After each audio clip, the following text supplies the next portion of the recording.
नमस्कार, हम अफरोज। दोपहर 3 बजे के भोजपुरी समाचार में स्वागत बा। सबसे पहले प्रमुख समाचार। प्रतिनिधि सभा विघटन विरुद्ध परल रिट पर बहस जारी। सत्तारूढ़ दल के विवाद के चलते प्रतिनिधि सभा विघटन भइल रिट पक्ष के वकील के दावी।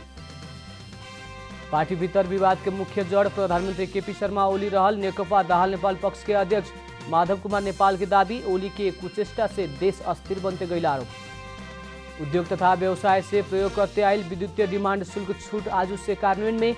अर्थतंत्र पुनरुत्थान में थप सहयोग पुगे के विश्वास। रूसी राष्ट्रपति व्लादिमीर पुतिन के आलोचक अलेक्सी नाभाल्नी पकड़ाऊ। फ्रांस, अमेरिका आ ईयू द्वारा आलोचना।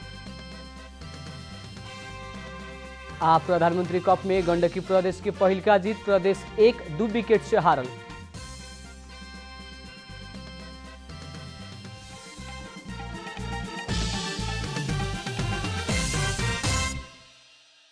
अब पूरा समाचार। प्रतिनिधि सभा विघटन विरुद्ध दायर भइल रिट पर सर्वोच्च अदालत के संवैधानिक इजलास में आज से बहस जारी बाटे। सर्वोच्च अदालत में परल रिट सब के सुनवाई संवैधानिक इजलास में कालू से विषय में प्रवेश कैले रहे।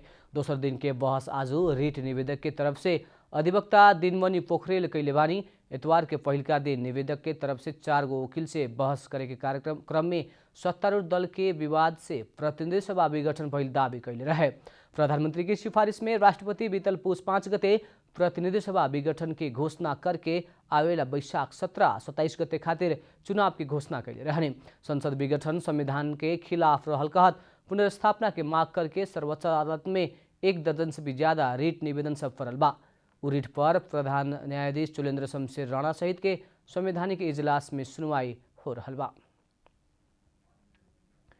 नेकपा दाहाल नेपाल पक्ष के अध्यक्ष माधव कुमार नेपाल पार्टी भीतर विवाद के मेन जड़ प्रधानमंत्री केपी शर्मा ओली रहल दावी कैले बानी। ओली नेकपा के एकलौटी ढंग से गलत रास्ता में चलावे के खोजला से विचलन आयल नेता नेपाल की टिप्पणी बा। पार्टी भीतर के गतिरोध के आंतरिक रूप में मिलावे ना सकल जाए तो पूरा व्यवस्था के ही धराप में पारे के ओली के कुचेष्टा से देश अस्थिर बनल नेपाल के आरोप बा। संसदीय व्यवस्था में अपना सब कमजोर भइला बाद निरंकुश बने के खोजल ओली प्रवृत्ति के जनता ठीक करी कह के नेता नेपाल बताउने। नेकपा में अपना सबके पक्ष में बहुमत रहल समेत नेपाल के दावी बा। नेपाल कम्युनिस्ट पार्टी विधि पद्धति में चलते आइला से सबके ओकरा के आत्मसात करके आगे बढ़ेला नेता नेपाल के जोड़ बा। सोलुखुम्बु में टिप्पर दुर्घटना भइला से 3 जने के मृत्यु भइल बा। सोलु खोला में निर्माणाधीन हाइड्रो पावर खातिर सामान ले जाएवाला 4X7980 नंबर के टिप्पर दुर्घटना में पड़ल हा। कालू राति 11 बजे भइल दुर्घटना में टिप्पर ड्राइवर धादिङ के थाक्रे गाउँपालिका घर भइल अंदाजी 32 वर्ष के कमल मगर, मकवानपुर के बागमती गाउँपालिका 4 के राजकुमार मगरा, सप्तरी के सुरुंगा नगरपालिका 8 के 19 वर्ष के कृष्णलाल चौधरी के घटनास्थल में ही मृत्यु भइल बा। दुर्घटना में मकवानपुर के बागमती गाउँपालिका 4 के 23 वर्ष के रमेश मगर गंभीर घायल भइल बारन।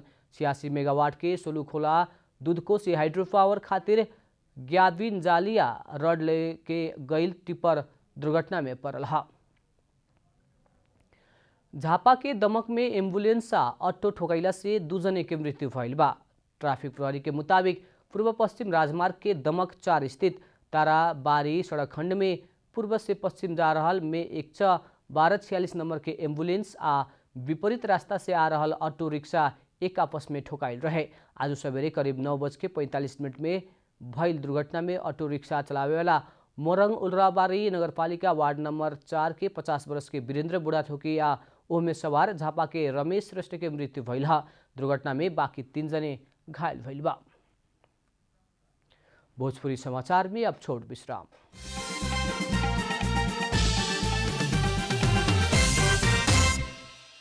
भोजपुरी समाचार में अब थप समाचार। प्रधान सेनापति पूर्णचंद्र थापा जंगी अड्डा सुरक्षा केंद्र के उद्घाटन कैले बानी। प्रधान सेनापति थापा जंगी अड्डा भद्रकाली में जंगी अड्डा सुरक्षा केंद्र के उद्घाटन कैली हा। सैनिक मुख्यालय जंगी अड्डा के सुरक्षा व्यवस्था के मजबूत बनावे के साथे विपद के समय में जल्दी प्रभावकारी सूचना प्रणाली के व्यवस्थापन के साथे सैनिक मुख्यालय के सुरक्षा करे के नेपाली सेना जनौले बा। केंद्र के पूर्ण रूप में डिजिटलाइज कैल सेना जनौले बा। नेपाल के उपलब्ध कराओ के कहल गई कोरोना विरुद्ध के खोप के विषय में भारत आज निर्णय करे वाला बाटे। भारत के केंद्रीय स्वास्थ्य समिति के आज बैठे वाला बैठक नेपाल के उपलब्ध करावेला खोप के मात्रा आ समय निर्धारण करी। भारत पहिलका चरण में नेपाल सहित भूटान, बंगलादेश आ ब्राजील के खोप देवे के तैयारी कैले बा। नेपाल आपतकालीन प्रयोग खातिर ऑक्सफोर्ड से विकसित कैल एस्ट्राजेनेका के भारत में उत्पादन कैल खोप के प्रयोग के अनुमति दे चुकल बा। भारत में बीतल शनिचर से ही खोप लगाव के शुरू कैल गई बा। खोप के कारण अभी तक 447 जने के सामान्य असर देखा गई बाटे। सरकार कोरोना के कारण समस्या में पड़ल उद्योग तथा व्यवसाय के प्रयोग करते आइल बिजली के डिमांड शुल्क में छूट देवे के फैल बाटे। लंबा समय से डिमांड शुल्क में छूट मांगते आइल व्यवसायी के आग्रह मुताबिक आज से शुल्क में छूट देवे लागल हुए। कोविड-19 के कारण प्रभावित उत्पादनमूलक उद्योग सबके बंदाबंदी के अवधि भर के विद्युत डिमांड शुल्क छूट आज से कारण होके के अर्थ मंत्रालय द्वारा जारी विज्ञप्ति में उल्लेख कल गई बा। अर्थमंत्री विष्णु प्रसाद पौडेल के अध्यक्षता में मंत्रालय में भइल सरकार वाला निकाय के प्रमुख तथा पदाधिकारी बीच के छलफल से विद्युत डिमांड शुल्क छूट कार्यान्वयन करे के निर्णय कैलक। अर्थमंत्री पौडेल इस निर्णय के कार्यान्वयन से उद्योग लाभान्वित होके के आ कोविड से प्रभावित अर्थतंत्र पुनरुत्थान में थप सहयोग पुगे के विश्वास व्यक्त कैले बानी। बैठक में औद्योगिक व्यवसाय नियमावली 2076 में उल्लेख 58 प्रकार के उद्योग के आधार मान के छूट देवे के सहमति फैल बा। नेपाल उद्योग वाणिज्य महासंघ एसोसिएट तरफ के उपाध्यक्ष रामचंद्र संघाई के अध्यक्षता में महासंघ के रोजगारदाता परिषद गठन भइल बा। परिषद के उपसभापति में महासंघ के कार्यकारिणी समिति के सदस्य प्रज्वल जंग पांडे चयन भइल बाड़न। परिषद के सदस्य सब में एसोसिएट समूह से महासंघ के कार्यकारिणी समिति सदस्य कृष्णलाल महर्जन, महासंघ के पूर्व कार्यकारिणी समिति सदस्य सब इंजीनियर विनोद ढकाल, विराट थापा, नेपाल जूट उद्योग संघ के राजकुमार गोल्चा, प्रतिनिधि डावर नेपाल चयन भइल बानी। परिषद मूलतः असल श्रम संबंध के प्रवर्धन करी अंतर्राष्ट्रीय श्रम संगठन संबंधी अंतर्राष्ट्रीय क्षेत्रीय विदेशी रोजगारदाता सबके संघ संस्था से आवश्यक संबंध स्थापन करिया उस सबसे संबंधित काम करी श्रम समस्या निराकरण करेला प्रयास करिया वैसन समस्या के समाधान खातिर नेपाल सरकार से में सुझाव प्रस्तुत करे के लगायत के काम करी। अब आर्थिक समाचार के साथ में noodles, life's awesome.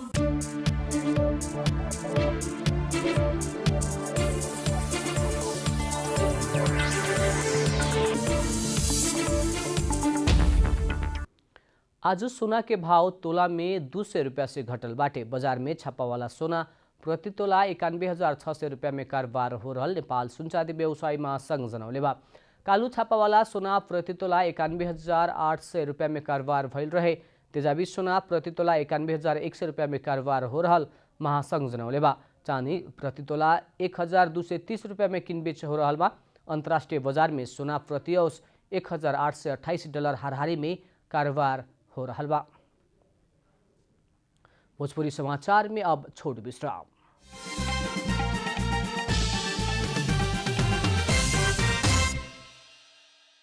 भोजपुरी समाचार में अब अंतर्राष्ट्रीय समाचार।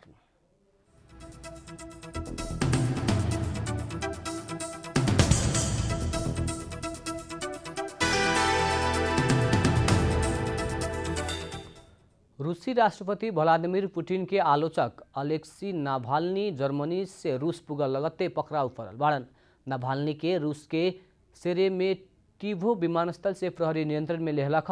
उनकरा के स्वागत करला मस्को के विभिन्न विमानस्थल में हजारों के संख्या में भीड़ लागला पर भी विमान के पहले निश्चित कैल विमानस्थल में अवतरण करे ना देहल गई रहे। राष्ट्रपति व्लादिमीर पुतिन के आलोचक नाभाल्नी पर 5 महीना पहले स्नायु एजेंट आक्रमण भइल रहे। आक्रमण खातिर रसियन अधिकारी सबके जिम्मेवार ठहरावल गई रहे, लेकिन रूस ई सब आरोप के खारिज कैले रहे। रसियन अधिकारी से नाभाल्नी के आरोप के अस्वीकार कैला पर भी खोज पत्रकार से बाहर लियावल गई रिपोर्ट में नाभाल्नी के दाबी के पुष्टि कैले रहे। यूरोपियन यूनियन, फ्रांस आ इटली नाभाल्नी के पकड़ाव के विरोध कैले बा। वैसे ही अमेरिका के राष्ट्रपति में निर्वाचित जो बाइडन के सुरक्षा सलाहकार भी नाभाल्नी के पकड़ाव के मानवाधिकार के उल्लंघन कैल बतौले बाड़न। अब खेलकूद समाचार।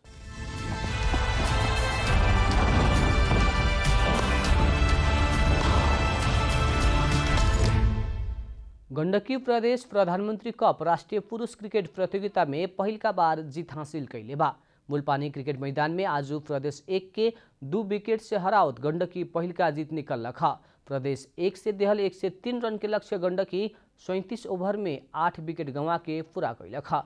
गण्डकी के जीत में अर्जुन कुमार आ दीपक डुमरे समान 35-35 रन बनौलक लोग।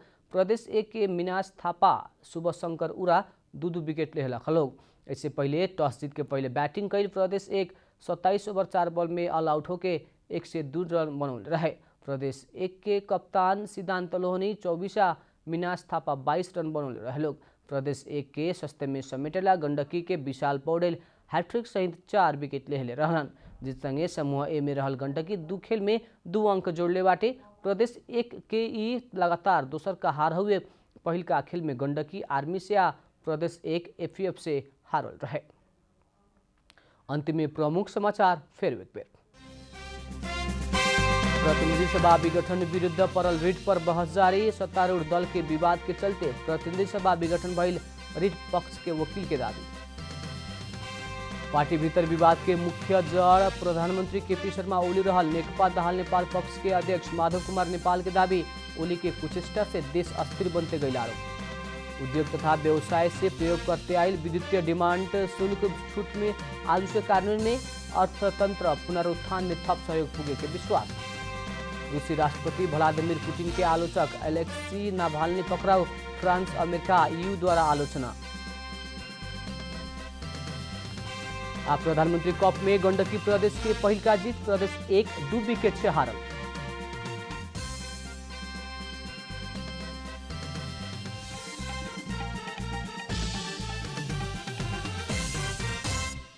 भोजपुरी समाचार अभी खातिर इतना ही। जनता द्वारा जनता खातिर प्रसारित जनता टेलीविजन के कार्यक्रम सब यूट्यूब, ट्विटर, फेसबुक का हमने के वेबसाइट जनतासमाचार.com में भी पढ़ा देख सकत बानी। सूचना में अपने के सहभागिता, समय में समाचार हमने के प्रतिबद्धता। प्रणाम।